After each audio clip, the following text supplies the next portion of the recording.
ሰላም ሰላም ቤተሰብ እንዴት ናችሁ?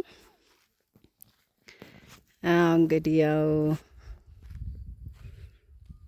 የገጠር ልጅ ስትሆኑ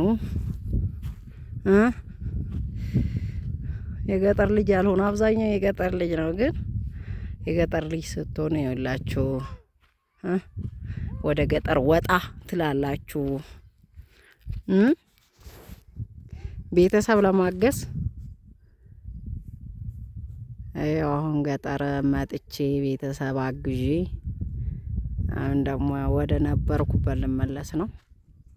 እንደዚህ አግዘን እንግዲህ እንደዚህ ይሄን የመሰለ ገብስ ሀገራችን የገብስ ሀገር ነው። ምን እንደሚመስል ፍሬው ምን እንደሚያካክል ምርጥ ገብስ ማለት ነው። እንግዲህ ይሄ ሁሉ አሁን ገብስ ነው።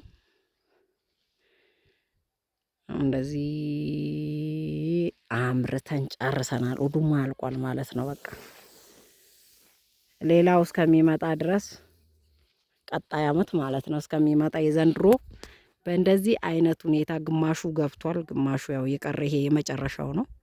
ይሄ በቃ አሁን ይሄ ግርድ ምናምን ይባላል። ይሄ ያው መሬቱ እንዳለ እህል ነው። ይሄ እንግዲህ ያው ይሰበሰብና የዘንድሮ አዝመራ በዚህ ይቋጫል ማለት ነው። ገለባ ምናምን መከመር ምናምን ያ ነው የሚቀረው አሁን ላይ።